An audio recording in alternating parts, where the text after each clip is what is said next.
কৃষ্ণ। আমি এখন বরুথিনী একাদশীর ব্রত মাহাত্ম্য কথা পাঠ করব এই একাদশী ব্রত মাহাত্ম্য কথা বই থেকে। বৈশাখ মাসের কৃষ্ণপক্ষিয়া বরুথিনী একাদশীর ব্রত মাহাত্ম্য ভবিষ্যৎ পুরাণে যুধিষ্ঠির শ্রীকৃষ্ণ সংবাদে বর্ণনা করা হয়েছে। যুধিষ্ঠির মহারাজ শ্রীকৃষ্ণকে বললেন, হে বাসুদেব, আপনাকে প্রণাম। বৈশাখ মাসের কৃষ্ণপক্ষের একাদশী কি নামে প্রসিদ্ধ এবং তার মহিমাই বা কি তা কৃপা করে আমাকে বলুন।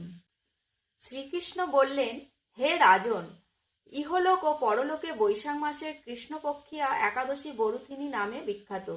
এই ব্রত পালনে সর্বদা সুখ লাভ হয় এবং পাপ ক্ষয় ও সৌভাগ্য প্রাপ্তি ঘটে।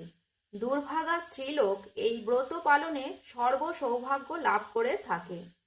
ভক্তি ও মুক্তি প্রদানকারী এই ব্রত সর্বপাপ হরণ এবং গর্ভবাস যন্ত্রণা বিনাশ করে। এই ব্রত প্রভাবে মানধাতা, ধুন্ধুমার আদি রাজারা দিব্যধাম লাভ করেছেন। এমনকি মহাদেব শিবও এই ব্রত পালন করেছিলেন।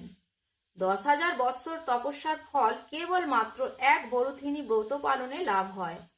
যে শ্রদ্ধাবান ব্যক্তি এই ব্রত পালন করেন তিনি ইহলোক ও পরলোকের সমস্ত প্রকার বাঞ্ছিত ফল লাভ করেন। হে নৃপশ্রেষ্ঠ, অশ্বদান অপেক্ষা গজদান শ্রেষ্ঠ। গজদান থেকে ভূমিদান, তা থেকে তিলদান, তিলদান থেকে স্বর্ণদান এবং তা অপেক্ষাও অন্নদান শ্রেষ্ঠ।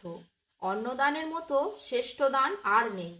পৃথ্বীলোক, দেবলোক ও মানুষেরা অন্নদানেই পরিতৃপ্ত হন। পণ্ডিতেরা কন্যাদানকে অন্নদানের সমান বলে থাকেন। স্বয়ং ভগবান গোদানকে অন্নদানের সমান বলেছেন।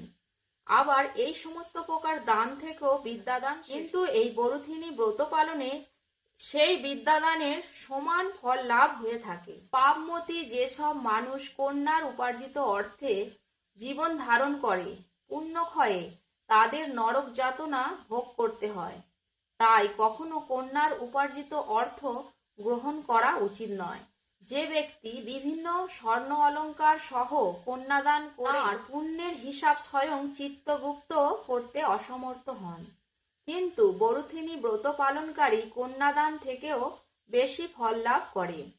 ব্রতকারী ব্যক্তি দশমীর দিনে কাঁসার পাত্রে ভোজন, মাংস, মসুর, ছোলা, শাক, মধু, অন্নের প্রদত্ত অন্নগ্রহণ, 2 বার আহার ও মৈথুন পরিত্যাগ করবে।